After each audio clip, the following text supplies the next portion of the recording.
Paramashivoham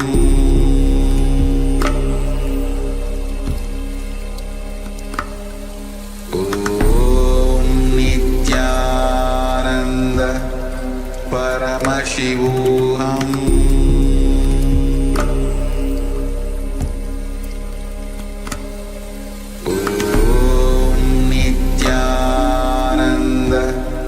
Paramashivoham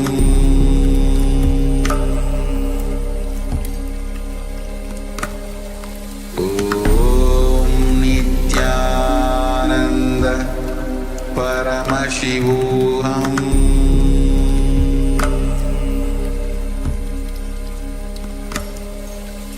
Om Nityananda Paramashivoham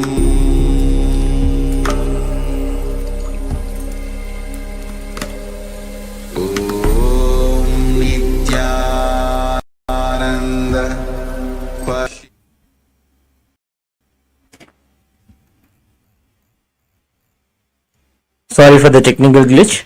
Let us now enter into the Dvitiya Vinyasa Krama, which is a 308 asana sequence. Let us now begin with the Sadguru Vandanam, invoking the presence of our beloved Bhagavan, the Supreme Pontiff of Hinduism, Bhagavan Sri Nityananda Paramashivham. Nityanandam Paramasukhadam Kevalam Jnanamurtim Dvandvatitam Gaganasadrisham Tattvamasyaadilaksham Ekam Nityam Vimalamachalam Sarvadhi Sakshibhutam Bhavatitam Trigunarahitam Sadgurum Tam Namami. Next we'll be chanting the Shiva Moola mantra, which is Om Ham Hum Shivaya Namaha 11 times internally.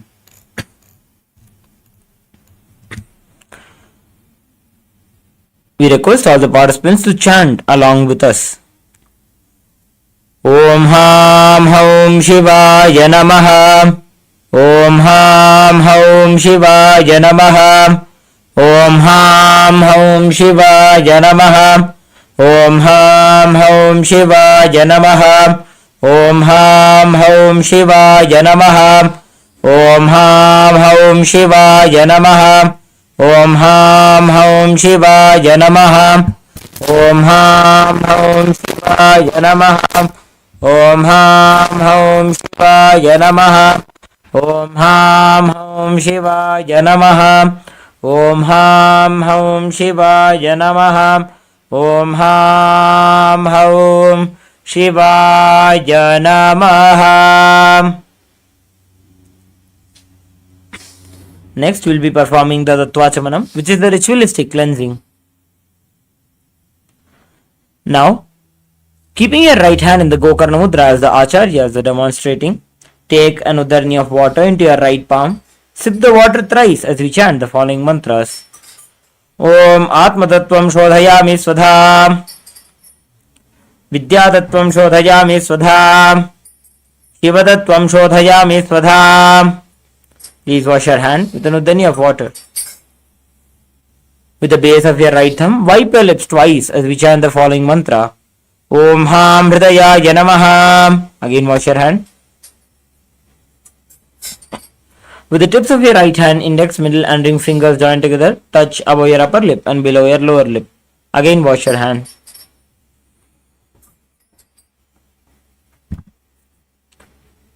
With the tips of your right hand, index finger and thumb joined together, touch your right nostril, your left nostril.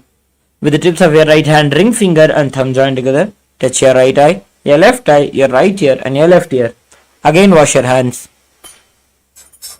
With the tips of your right hand, little finger and thumb joined together, touch your navel center, the right chest, the left chest.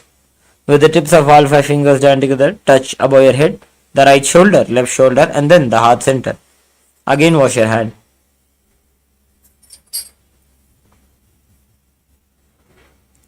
Let us now enter into the Sankalpa, creating a conscious resolution for performing the Nityananda Yoga with the intention of manifesting a yogic body through which we will be able to manifest the state, space, powers, being and super consciousness of Paramashiva.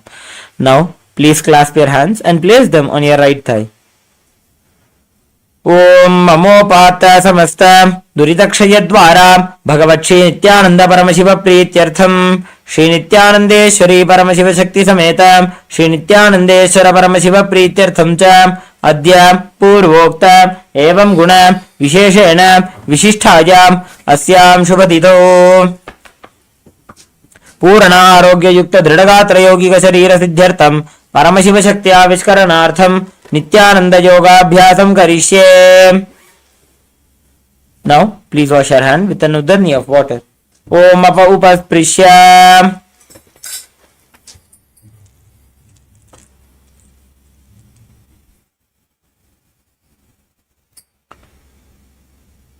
Now we request all the participants to keep your panchapatram and udarnis aside, so it doesn't cause any obstacles while performing the asana sequence.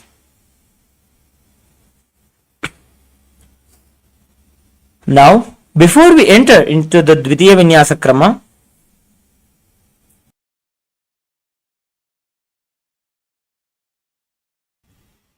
let us have a quick revision of the 12 components which are the integral part of the Dvitiya Vinyasa Krama.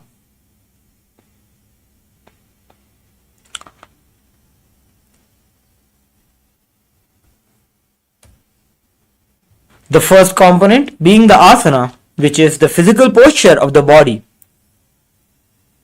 The asanas allow the body and mind to come into a state of balance and restful awareness, where we can enter into the deeper and more subtle dimension of the yoga. The asana aligns our physical body, the sthula sharira, with the subtle body and the causal body, which ultimately aligns us to the cosmic geometry of Paramashiva. The next component is the pranayama. Pranayama is the term that refers to the breathing process. The air that we breathe is just a vehicle in which the life energy comes in and goes out of your body. Paramashiva describes the pranayama as being composed of three processes: the Puraka, Kumbhaka and Rechaka. Puraka refers to inhalation of the breath. Kumbhaka refers to the holding of the breath, and Rechaka refers to exhalation of the breath. The next component is the mudra. Mudra is a Sanskrit word that means seal, refers to the positioning of the limbs, fingers or even the tongue in a certain way to seal the prana, the life energy in our body. It is a way of aligning to the cosmic geometry.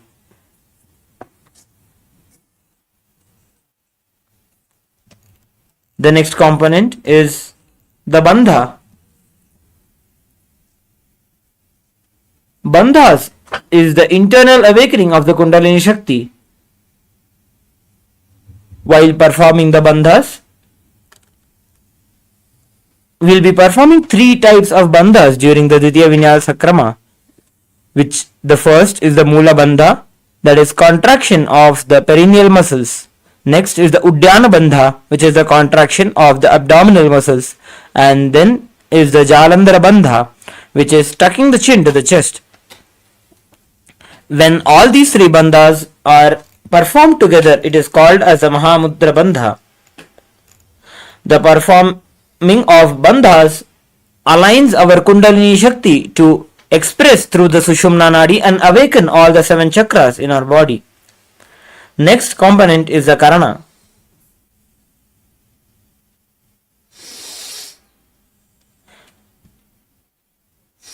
The Karanas are sacred dance postures which are revealed by Paramashiva in the Natya Shastras.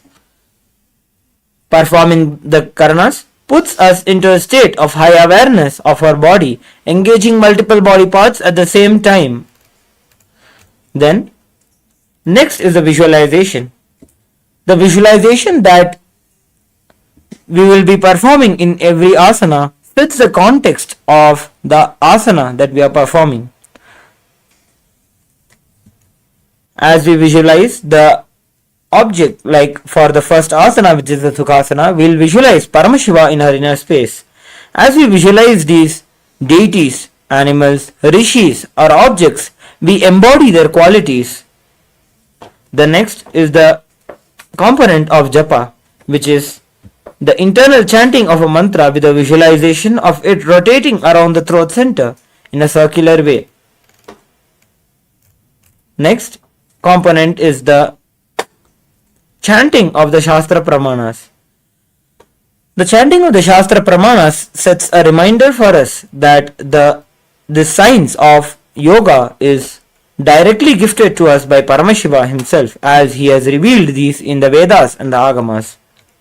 Next component is the weightlifting, where it is a chance for us to enhance our yoga practice by adding on weights onto certain postures, increasing the strength of our body, strengthening our nervous system to handle the Kundalini awakening and evolve ourselves into being able to manifest the Kundalini Shakti as powers of Paramashiva. Next component is the mandala. Mandala is a representation of cosmos. In the Dvitiya Vinyasa Krama, we'll be using the Shri Yantra, the Shri Chakra, as the mandala, where you can see we have projected the Shri Yantra behind the Acharyas. As you are performing the Dvitiya Vinyasa Krama, you can focus on the Shri Yantra, which will align our DNA to the cosmic DNA, which is the Shri Yantra itself. Next component is the Abharana. Abharana is a sacred jewelry, but we'll be using the Rudraksha, which acts as a battery for the spiritual energy. It stores the spiritual energy that releases from our body during the Dvitiya Vinyasa Krama. Next component is the Aushadha, which is a sacred alchemy products from the ancient Siddha tradition.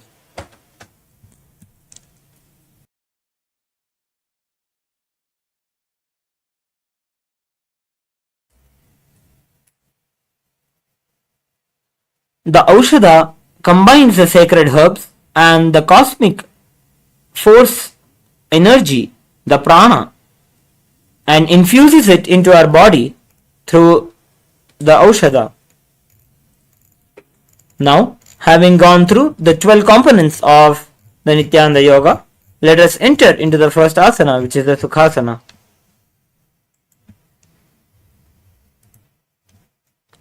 Now, being seated in a comfortable cross-legged position with your head, neck and spine in a straight line, bring the index and thumbs together and place on top of the respective knees. Engage all the three bandhas and visualize Paramashiva in your inner space. Tatsukhasanamityuktam ashaktastat asanam vijitam jena jitam tena jagatrayam. Next, we'll be entering into the Parvatasana. Bring your legs into the Padmasana and bring your palms together and raise them above the head, keeping the elbows straight, and engage all the three bandhas. Perform the Samana Kumbhaka, inhaling, holding your breath and visualizing a flame rising up your spine. Visualize yourself as Mount Kailash as you perform the japa of Soham internally. Atha vakshe mahadeva parvatasana mangalam yatkritva asthira rupi syat shatchakradi viloparam. Next, we'll be entering into the Halipavasana. Bring your soles of the feet together in the front. Hold the left hand by the right hand behind your back and place the forehead on the ground behind the heels. Engage all the three bandhas as you visualize Swamiji in your inner space. पूरव विधियाहु में जानो उभय पकतली संपुट ठानो पिष्ट पछेदो वो करल्या गो दक्षिण कर सो वाम गहावो. Next, entering into the Nagipavasana. Stretch your hands out in the front of the feet and cup the palms, making a halo. Engage all the three bandhas and gaze to the nose, visualizing yourself as a snake. पूरव विधि परियागाने नीचौ हौ वीकहूनि फणास्यो लगायी. Next, we'll be entering into the Kokilasana. Holding the big toes with the index and middle fingers in the Prana Mudra, stretch the legs straight out and upwards and then cross them into Padmasana. Lean forward and down onto the elbows. Engage all the three bandhas as you visualize yourself as a bird. अथान्यदासनं वक्ष्ये येन सिद्धो भवे नरः अकस्माद् वायुसञ्चारं कोकिलाख्यासनेन च. Next is the Nityasana. Now place one ankle on top of the opposite knee and hold the opposite elbows. Engage all the three bandhas and rotate the arms in a circular motion. Gaze to the nose, visualizing Swamiji in your inner space. गोड़ा बाबा पाद की आशमाहिली सोज दश चरण को बार लौता परिगुल्फ समोज. Next we'll be entering into the Gajasana. Coming into a tall plank position, press the hands onto the ground and lifting the hips high. Lower the head and then the chest, scooping the body down and forward again and again.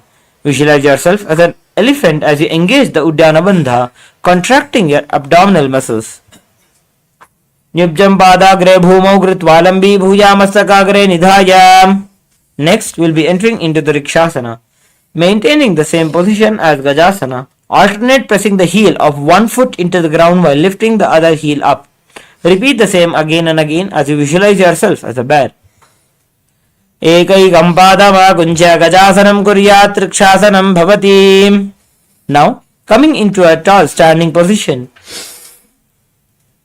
bring your hands to the heart center in the Hridaya Mudra. Visualize Swamiji in your inner space. केशेन पादयुगलं बद्ध्वादिष्टे तथोमुखः अथ वैश्यावक्षे यत्कृत्वा सत्यवान् भवेत्.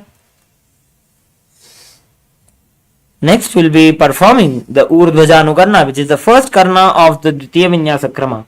Now entering into the Araimandi position, which is stand with your heels touching and the toes facing outwards at a 45-degree angle.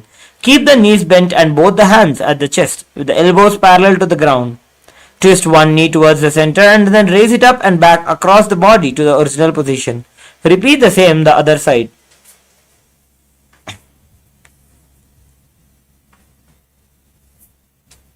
Next, entering into the Balalingasana. Now, interlace your hands into the Sarvavashankari Mudra and pull your knee up towards the chest. Keeping the spine straight and engaging all the three bandhas, visualize yourself caressing a baby.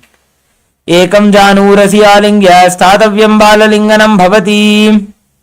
Next, bringing your right foot towards your buttocks, holding it with both the hands. Keep your head, neck and spine in a straight line and engage all the three bandhas. Visualize Swamiji in your inner space.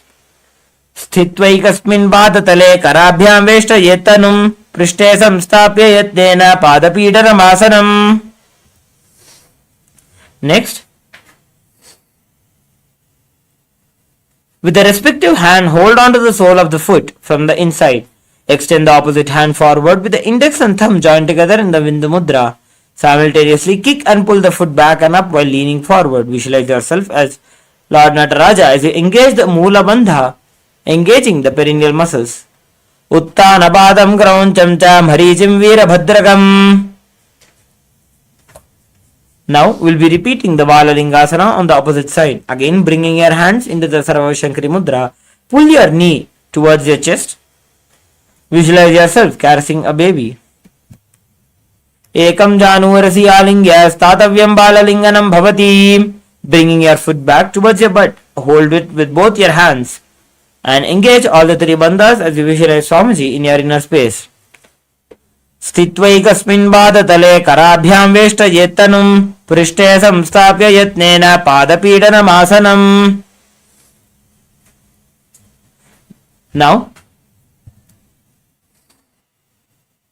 kick and pull the foot back and up while leaning forward as you bring your hand forward with your index and thumb joined together in the Bindu Mudra. Visualize yourself as Lord Nataraja. Uttanapadam krauncham cha maricim veerabhadragam natarajam trikonam cha suptangushta prasarane. Next, we'll be entering into the Ardharechita Karna. Again coming back into the Aramandi position.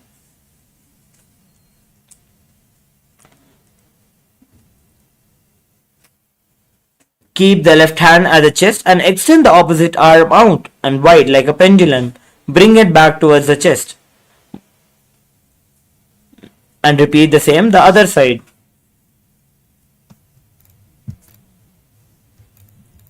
Next, we'll be performing the skeleton dance.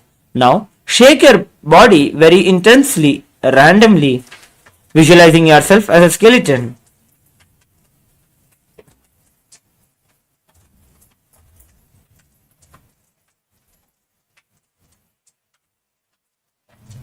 Now, let us enter into the Katichinna Karana. Now, again coming back into the Aramandi position.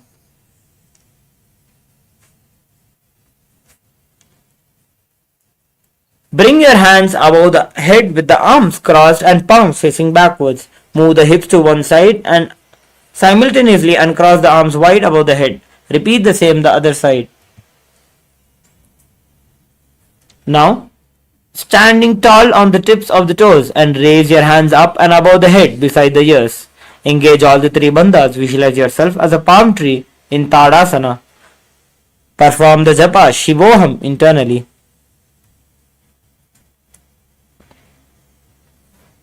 महामुद्राबद्ध कोनौ ताड़ासन विभेदकान् विनोत्तानं सदा कुर्यात् अंतर्वत्नीपति प्रिया.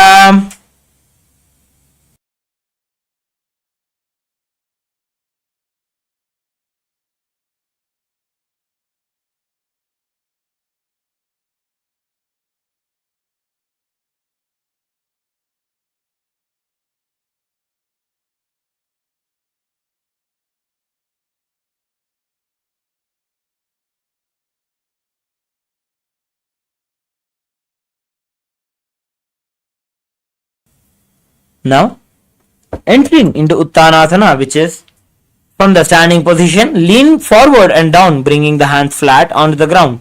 Engage all the three bandhas and bring the forehead towards the knees. Visualize Swamiji in your inner space.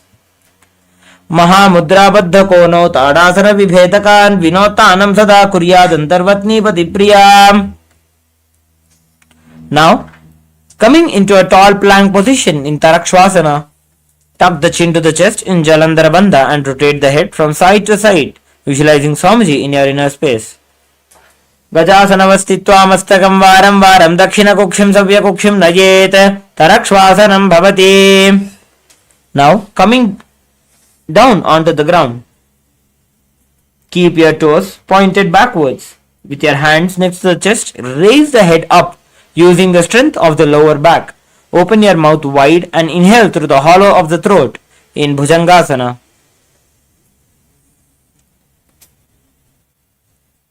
Angushthanabiparyantam adhobhumo vininyaset karabhyam chadharam dhritva urdhoshirsha vahi.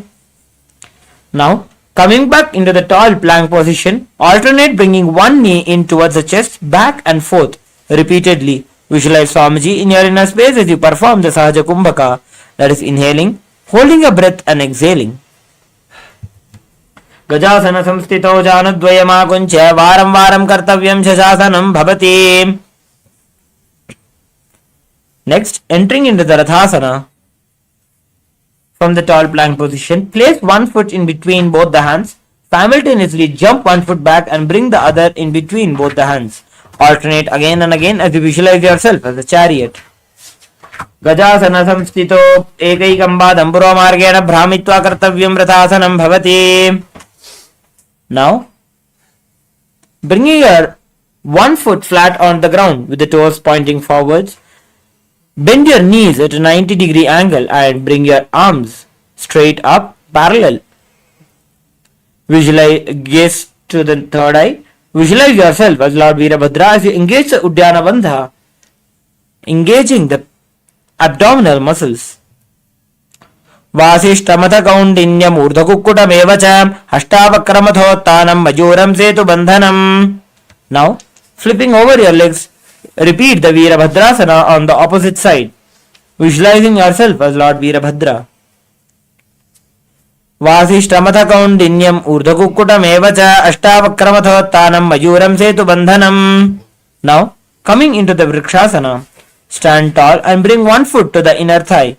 Bring the palms together in Anjali Mudra and raise them up above the head, keeping the elbows straight.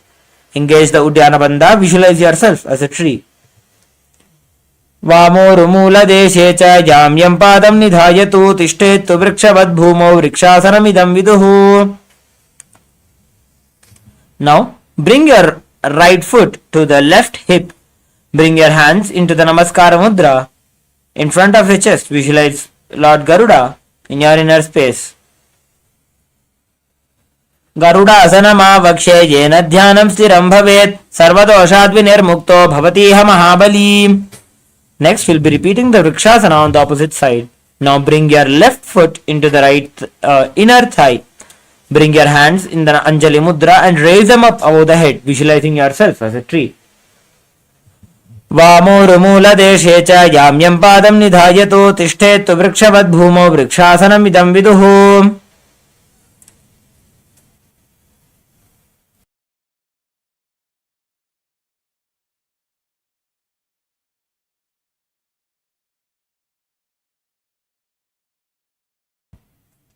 Next, we'll be repeating the Garudasana on the opposite side. Now bring your left foot into the right hip.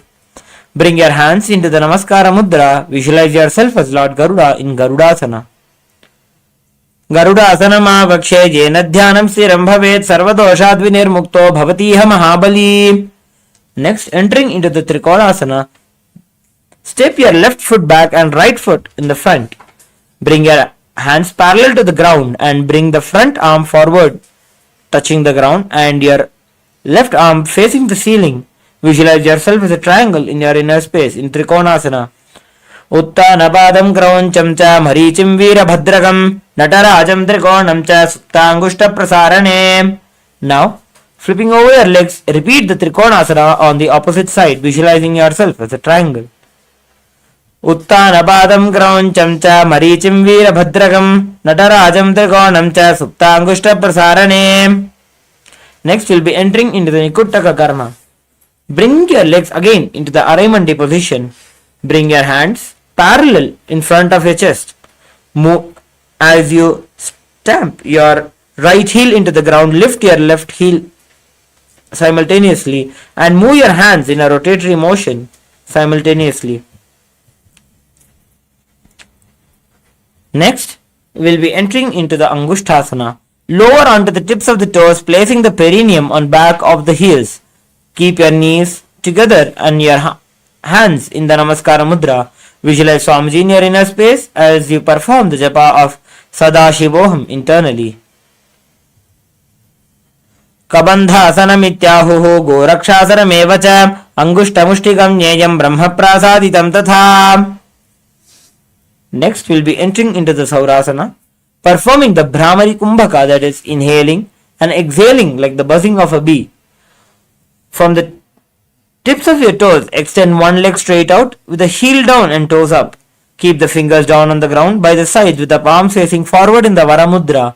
Visualize Swamiji in your inner space. Prasarya ikambada talam samstapyatveka padakam. Next, from the sitting, with the respective hand, reach forward and hold on to the big toe with the index and middle fingers. Keep the opposite hand on the back of the heel. Visualize Swamiji in your inner space. Gulbhastito padam ekam prasarya tatpadagaram samsprishet tatkarena. Let us repeat the Saurasana on the opposite side. Extend your left foot straight and out with the heel down and toes up. Keep the fingers down on the ground by the sides with the palms facing forward in Varamudra. Visualize Swamiji in your inner space. Prasarya ikam padatalam samsthapetveka padakam. Next, entering into the Vidhunanasana. Reach forward and hold on to the big toe with the index and middle fingers. Keep the opposite hand on the back heel. Visualize Swamiji in your inner space. Gulbhastito padam ekam prasarya tatpadagaram samsprishet tatkarena. Next, we will be entering into the Brahmajarankarasana. Keeping the toes on the ground, place the perineum on top of the heels. Keep the gap between the legs and back of the hands resting on the knees. Engage the Jalandhara Bandha, tucking your chin to the chest. Visualize Swamiji in your inner space. दो फणा पानी हो वैसे एड़ी दो गुदानी वैसे कोरबक दल्या की माहिली ice माहेरा शेमिली. Next, entering into the Kapilasana, drop down your knees and place your hands on the top of the thighs. Pull the stomach in and up in the Uddiyana Bandha. Visualize yourself as Sage Kapila Muni as you gaze to the tip of your nose. उभय पगतले समटारावे तिनको माहिली core मिलावे.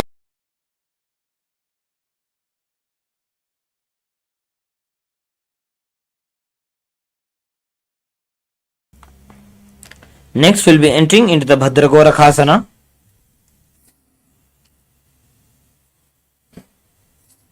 Place the knees on the ground with the toes tucked behind. Sit with the perineum down on the heels. Rest your hands on top of the thighs and gaze to the third eye, visualizing Swamiji in your inner space. दो भू पगदली संपुट करे कोरवारली भू परिधरे कोरवारली राखे ऐसे तापरी मूल द्वार टिकी बैसे.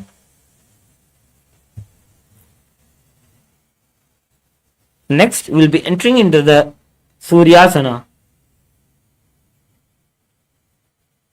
Sit with the toes tucked and perineum placed on the ground on top of the raised heels.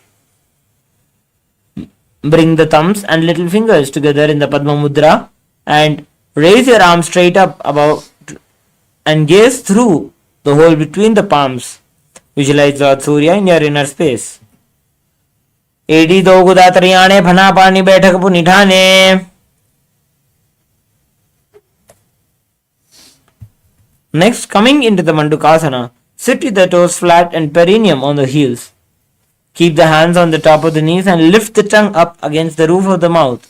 Catch the nectar of immortality dripping from the Sahasrara Chakra with your frog tongue, visualizing yourself as a frog. पादतलौ पृष्ठदेशे अंगुष्टे द्वे च संस्पृशेत्. Next, we'll be performing the Uttana Mandukasana. Maintaining the same position as Mandukasana. Keep your hands on the back, holding the head with the elbows and lift your tongue up against the roof, performing the Manduki Mudra. Mandukasana madhyastham kurparabhyam dhritam shiraha etad bhekavad uttanam etad uttana mandukam.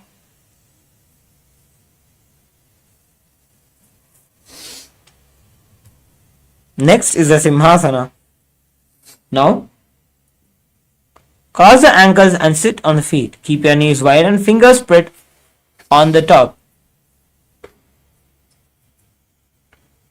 Open the mouth wide and stick out the tongue and exhale forcefully. Gaze at the tip of your nose and repeat several times.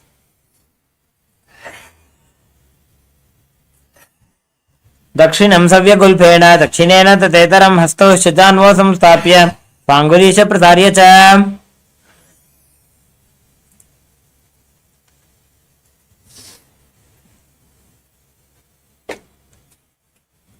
Next, we'll be entering into the Bhadrasana.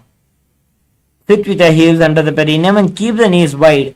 Cross the hands behind the back and hold the big toes. Apply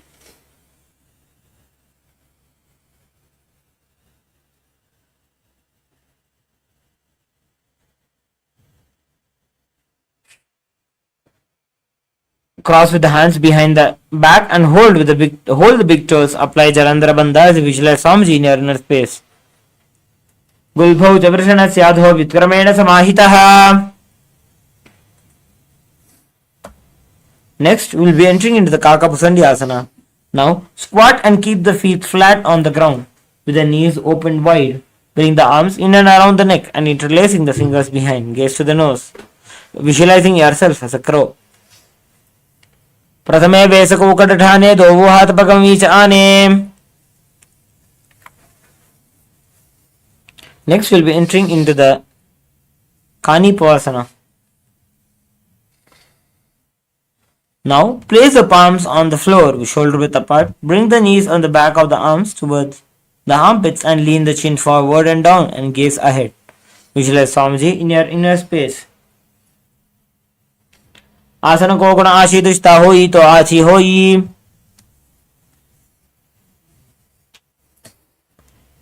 Now we'll be entering into another inverted posture, which is the Kapalyasana. Place the hands on the ground, shoulder width apart, and bring the top of the head to the ground, forming a triangle between hands and the head. Bring the knees onto the elbows, hips over shoulders, and straighten the legs up and gaze to the nose. शीश शीशा धरती टेकी पकड़ो वो मिलीवा ऊंचा कुकरे. Next, you can relax now. We'll be entering into the Paramashivoham. Squat on the toes with the legs together. Twist the body and place both the hands to one side. Align the elbows with the knee and hip. Lean onto the arms and balance. Extend legs to side and gaze to the third eye. Mayuram Dandavat Kuryan Mayuram Danda Namakam. You can repeat the Mayurasana, the Paramashivoham on the opposite side. Mayuram Dandavat Kuryan Mayuram Danda Namakam.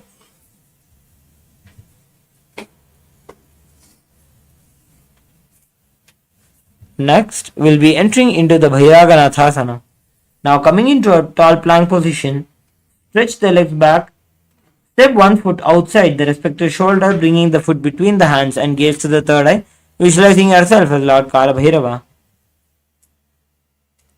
Asana ko gunapiti jayi.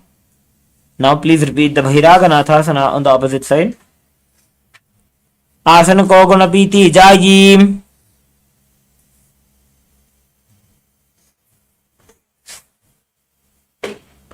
Next, coming down onto your forearms. Lift the chest and head up and gaze to the third eye in Unmukha Pitasana as you visualize Swamiji in your inner space. Bhunyastau januni hastau chatuspadama vangmukham. Next, entering into the Vasishthasana. Rotate the body onto one hand and raise the opposite hand up, keeping the balancing hand directly beneath the shoulder. Visualize yourself as sage Vasishta. ऊर्ध्व कुक्कुटवासिष्ठम अरीचिहल मत्स्यकं परिवृत्तिं चोदरस्य विधं धनुरासनम्. Next, we'll be repeating the Vasishthasana on the opposite side. ऊर्ध्व कुक्कुटवासिष्ठम अरीचिहल मत्स्यकं परिवृत्तिं चोदरस्य विधं धनुरासनम्. Next, be seated with your legs stretched and toes pointing up. Bring your hands under the buttocks with the palms facing up. Keep the spine straight and elbows close to the body. Engage the Jalandhara Bandha and visualize yourself as Hanuman in your inner space. Dovu karki ubaya teli korvarli mai lebheli. Next, we'll be entering into the Paschimottanasana. Now, bend from your waist and hold the big toes with the index and middle fingers. Bring the chest to the thighs, head to the knees, and engage all the three bandhas as you visualize Swamiji. Sthitvaikasmin padatale karabhyam veshtayetanum.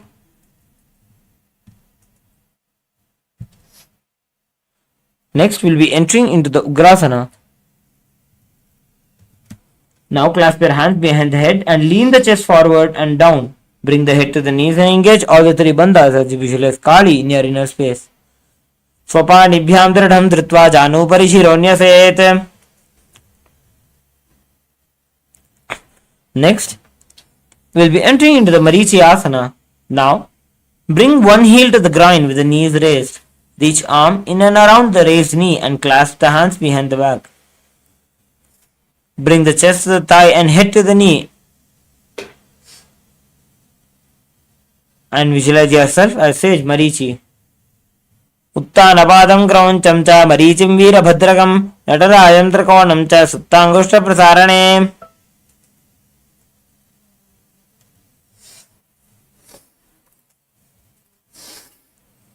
Next, we'll be entering into the Mahamudrasana.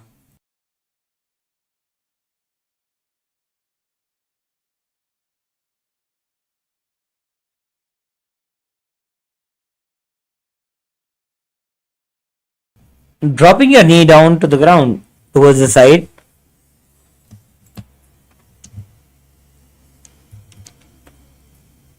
Reach and hold the front foot, keeping the legs straight. Bring the chest forward and down. Engage all the three bandhas and gaze to the nose, visualizing Swamiji in your inner space.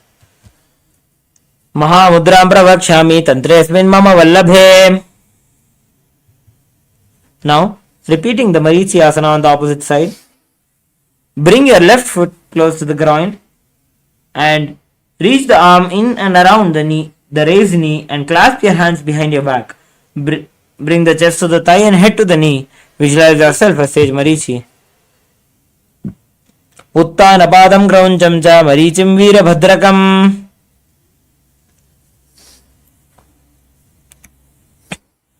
Next, we'll be entering into the Mahamudrasana on the opposite side. Let the knee drop down and reach and hold the foot, keeping the legs straight. Bringing the chest forward and down, engage all the three bandhas as you visualize Swamiji in your inner space. Mahamudram pravakshami tantresmin mama vallabhe.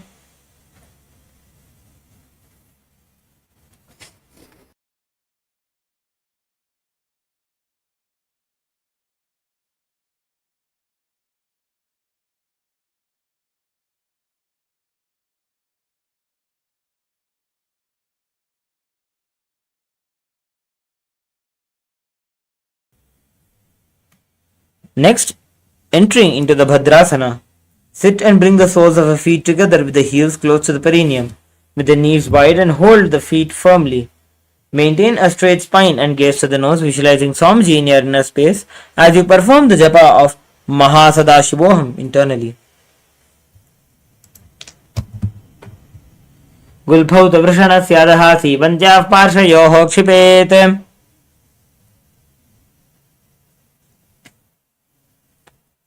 Next, we'll be performing the Gwalipavasana.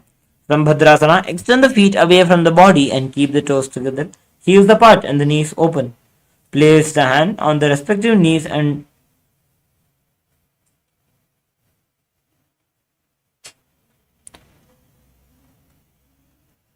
gaze to the nose as you visualize Swamiji in your inner space. Purvacharpur chokka khyo soji vahi vidhi choki je soji. Next, entering into the Joni Asana. Hold the soles of the feet and lean forward and down. Bring forehead to the feet and gaze to the nose as you visualize the Yoni Mandala in your inner space. Dobupakadali Sambhutakare Sole Meda Aga Medhare. Next, entering into the Midaki Pavasana. Lean forward and down. Extend the hands out wide. Place the palms down on the ground. Visualize Swamiji in your inner space. Purava Vidhi Paripakadali Samputa Shola Edi Mili Rashe. Next, entering into the Siddha Samadhi Asana. Keep your toes together and heels apart. Bring the arms below the shins. Extend out and keep the palms facing up. Bring forehead to the ground above the feet and bringing the toes near to the throat. Visualize Lord Surya in your inner space. Dobupakadali Sambhutakare Sole Meda Aga Medhare. Next is the Chinaki Pavasana. Now, sit and keep the heels together and the toes apart. Hold the feet and open them up, bringing the soles towards the sky, keeping back of the hands on the ground. Next, we'll be entering into the Chinaki Pavasana.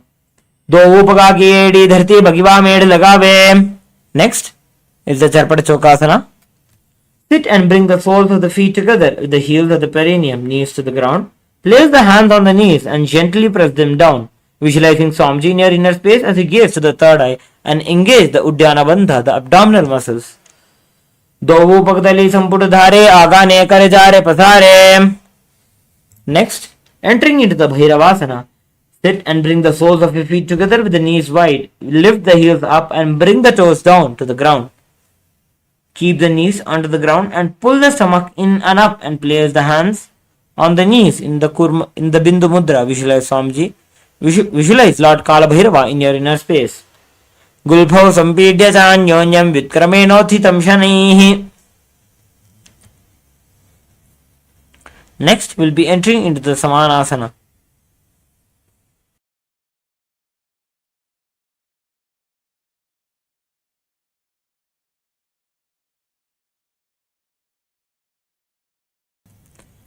Now, sit with the one heel at the perineum. Lift and hold the other foot, pulling the sole of the foot onto the chest. Gaze to the third eye and hold the breath in Mooladhara Chakra. Visualize Swamiji in your inner space. Samanasana Bhakshe Siddhamantradi Sadhanat. Next, entering into the Apanasana, sit and place one leg on top of the respective shoulder. Raise the other foot upwards in the sky and keep the hand on the ground to the sides as you gaze to your third eye. Visualize Swamiji in your inner space. केवलं पादमेकं च स्कन्धे चारोपयेत् ततः.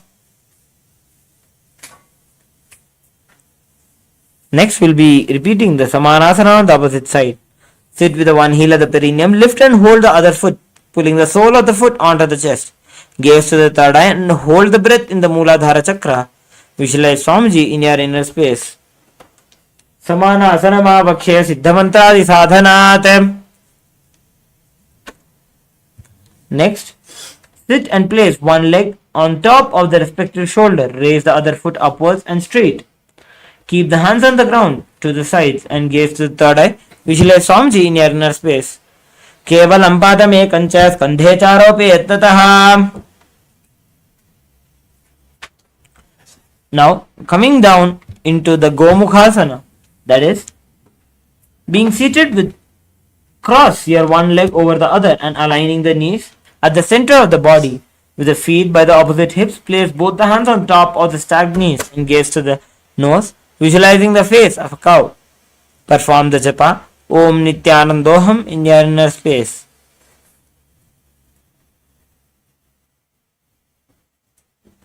Next, Savye Dakshana Gulbhamto Prishtaparshve Niyojayet. Next, we'll be entering into the Anusuyasana. From the Gomukhasana position, hold the big toes and the index fingers. Relax the shoulders and engage the Uddiyana Bandha as you visualize yourself as Rishika Anusuya. दक्षिण गोड़ों नीचे उठाने बाबों ताके ऊपर आने. Now, from the Anusuyasana position, interlace the fingers behind the back and lean forward and down. Bring the chin over the knees and touch the nose to the ground. जीमणा गोदा की संधि उपरीड़ा बागोड़ा की संधि.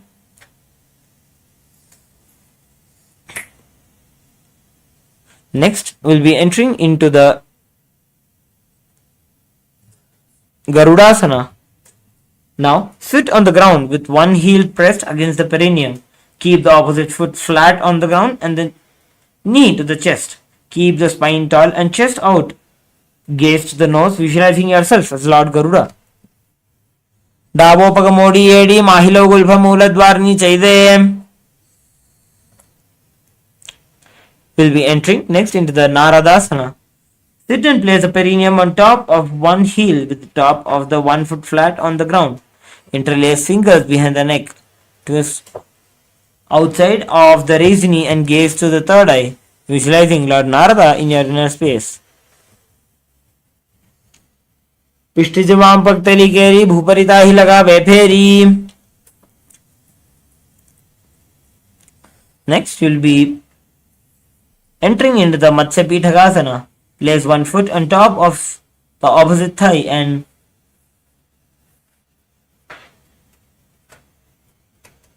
extend the other hand straight and hold on to the respective toe with the index and middle fingers. Gaze to the nose. Visualize yourself as Matsya, the fish avatar of Lord Vishnu. Vamena Vamangushtanto Grihitam Matsya Pithakam.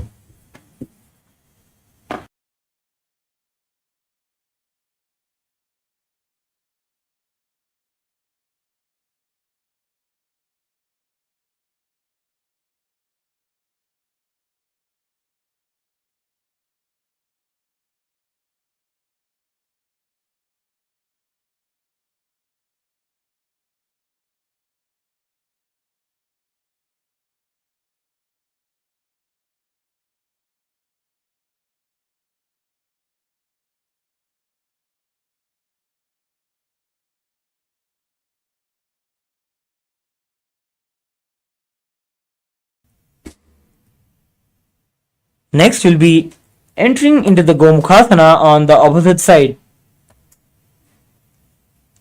Now, sit and cross one leg over the other, aligning the knees at the center of the body. With the feet by the opposite hips, place both the hands on the stacked knees. Gaze to the nose as you visualize a face of a cow in your inner space.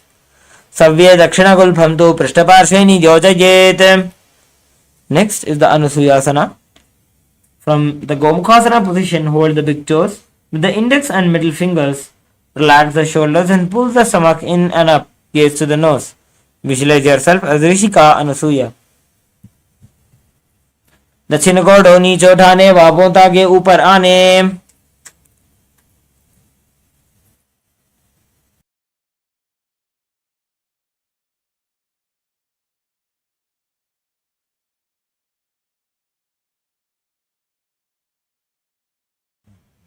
Now we'll be entering into the Anusuyasana 2.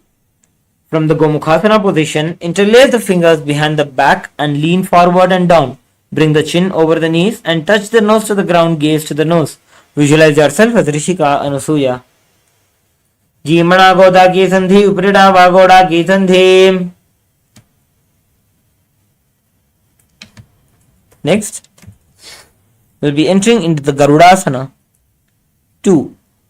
Sit on the ground with one heel press against the perineum. Keep the opposite foot on the ground in front of the other. Keep the spinal tall, chest out and hands on respective knees.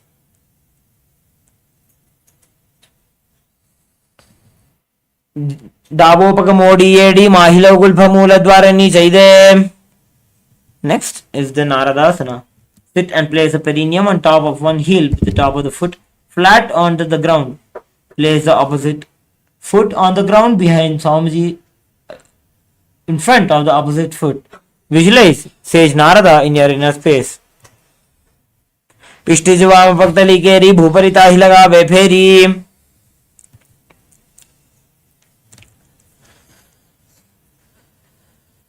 Next, we will be entering into the Matsya Pitakasana.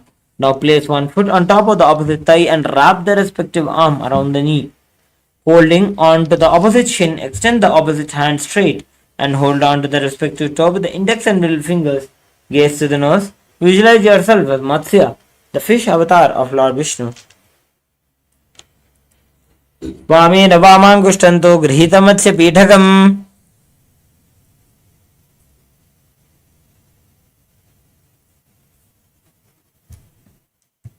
Next, we'll be entering into the Matsyendrasana. Now, placing one foot on top of the opposite thigh, place the opposite foot on the ground on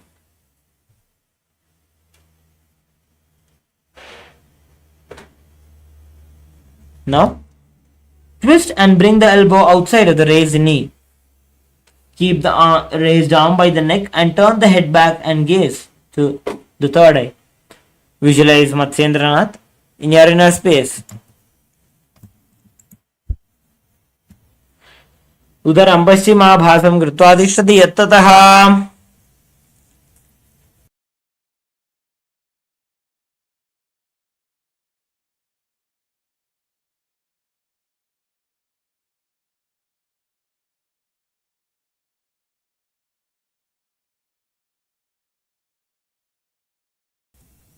Now, from Matsyendrasana, bring your left hand towards your big toe, hold on to your foot and bring your right arm to your right ear. Twist your spine, turn backwards and gaze to the third eye as you visualize yourself as a camel. Asana ko guna jholo jaye. Now, put your right hand down onto the ground, twist your back further. Visualize Matsyendranath in your inner space as we perform the Matsyendrasana 2. Matsyendra Vedam Jadara Pradiptim Prasanda Rukvandala Khandanastram. Now, we'll be repeating the Matsyendrasana on the opposite side. Place one foot on top of the opposite thigh and place the opposite foot on the ground on the far side of the opposite thigh. Twist and bring elbow outside of the raised knee. उदरं पश्चिमाभासं कृत्वा तिष्ठति यत्ततः. Next, bring your right hand to the ground, touching the right foot, and bring your left hand towards your left ear. Twist your back further as you visualize yourself as a camel. आसन को न झोलो जाए. Now, bringing down your left hand onto the ground, visualizing yourself as sage Matsyendranath. Matsyendra Veeram Jatara Pradiptim Prachanda Rukmandala Khandanastram. Next, we'll be entering into the Padmasana, which is a cross-legged position. Place the feet on top of the opposite thighs. Place the palms on the respective knees. Visualize yourself as Lord Shiva as you gaze into your third eye, at the tip of your nose. Perform the japa of Om Nithyananda Mahasada internally.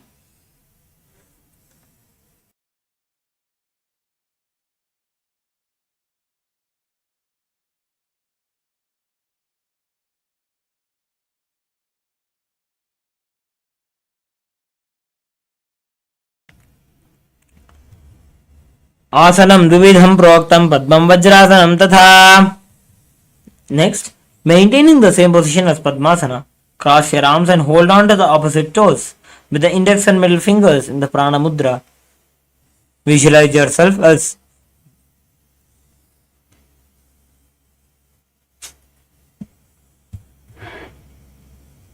Uttanau Charanau Kritva Uru Samsto Prayatnataha. Next, we'll be entering into the Kukkutasana. Now, place your palms on the ground between the two thighs and lift the body up, visualizing yourself as a rooster. Padmasanam Sasamsthapya Nagororantare Karo. Next, entering into the Baddhakikyasana. From the Padmasana, rise up onto the knees and place the palms on the ground, fingers pointed towards the body. Keep the elbows together and press against the navel. Then lean forward and find balance. Extend the knees off the ground. Dharamoshtabhikaradvena tatkur paristapitana bhiparshvaha. You can relax. Now, entering into the Mayurasana. While on your knees, place the palms on the ground with the fingers pointing towards the body. Keep the elbows together and press against the navel. Then lean forward and find balance. And extend the legs up off the ground, visualizing yourself as a peacock.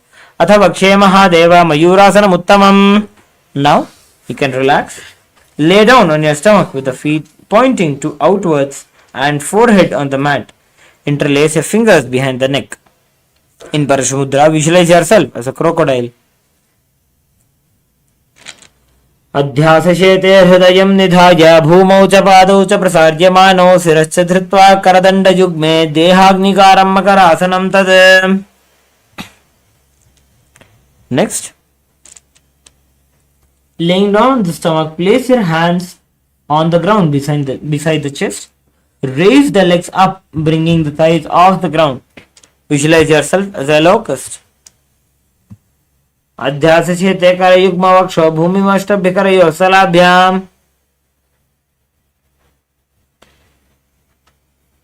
अध्यासशेते करयुग्मवक्षो भूमिमष्टभ्यकरयोः स्थलाभ्याम्.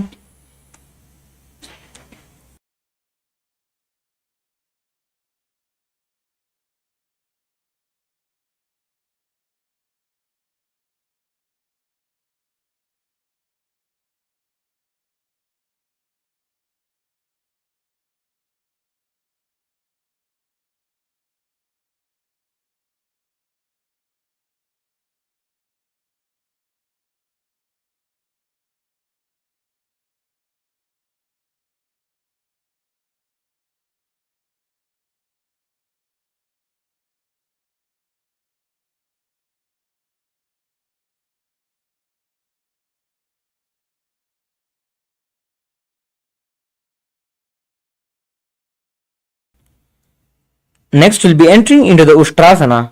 Lay down on your stomach, bring your hands to the feet, pull the feet down towards the ground outside of the hips. Visualize yourself as a camel in your inner space. Adhyasashete padayugmavyastam prishte nidhayapi dhritam karabhyam.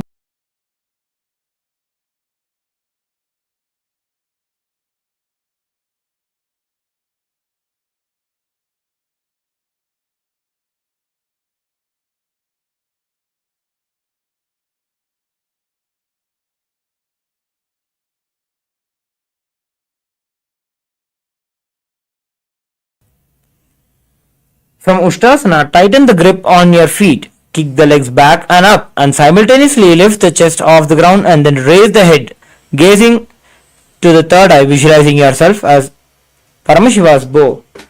Prasarya pado bhuidandaru paukarau cha prishte dhritapada yugmam.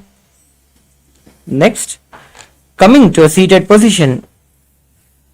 Sit with your head, neck and spine in a straight line and place your palms on top of the thighs. Visualize Swamiji in your inner space. उल्टा मोड़ी पाव दो वैसे बहुरो जुगति करे एक ऐसे. Next, we will be entering into an inverted posture of Guhyasana and Shirasasana. We request all the participants with either having chronic diseases like back pain or blood pressure, or the participants who are pregnant to avoid these inverted postures. Now let us enter into the Guhyasana. From the knees, place the forearms on the ground, fingers interlocked, elbows shoulder width apart. Place the top of the head on the ground, holding the back of the head with the hands. Walk the toes forward until the hips align with the shoulders. Lift the feet up, keeping the knees bent together and against the chest, touching the chin. Gaze to the nose. Visualize Swamiji in your inner space. Dovu hath ki kahuni joji puniha kalai jane doyi. Now, raise your feet up straight into the sky. Visualizing Swamiji in your inner space. In Shirasasana. Viparitam mandalam cha dvidhaiva viditam hinaha. Now relax, bringing your knees down, your feet down, and being seated. Now, sit with your hands behind the calves. Before we enter into the Podhyasana, we will be practicing the Bastrika Kumbhaka, which is rapid exhalations. Now, sit with your hands behind the calves and stretch the legs up. Bring the forehead to the knees and come to a vertical position with the legs. Visualize Swamiji in your inner space. दोवो हाथ पग बाहर ल्यावे गोड़ा नीचे ले टहरावे. Now, bringing your legs up at a 45-degree angle, bring your hands behind and hold the opposite shoulders. Visualize yourself as a mace. उत्तानशयनं कृत्वा पादौ मिलित्वा प्रसार्य. Sit and extend the legs out and up at a 45-degree angle. Bring the elbows down on the ground beside the hips. Visualize yourself as a boat in Naukasana.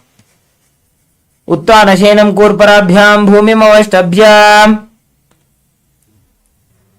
Now, coming into a seated position, sit and lift the feet up. Scoop the hands under the heels and pull the feet towards the chest.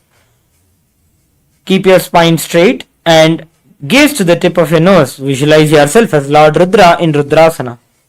Pagatali samputakari hatasthyo paga uchayi. Now, entering into the Unmukha Pitasana 2. Lay down on the back with the feet flat on the ground. Place your palms down and fingers just touching the back of the heels.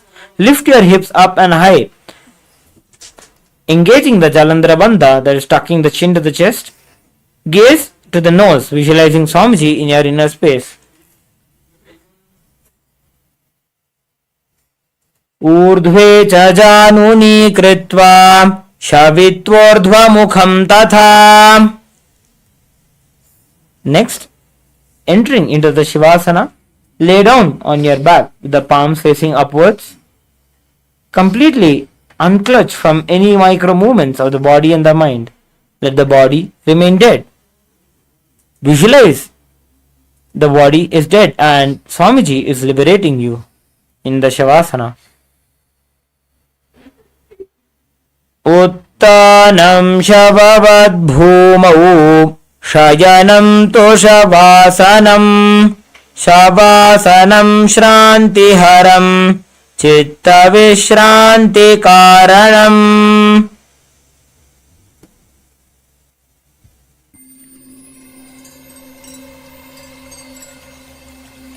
I welcome you all with my love and respect. Let you all open all your three eyes. Om Nithyananda Paramashivoham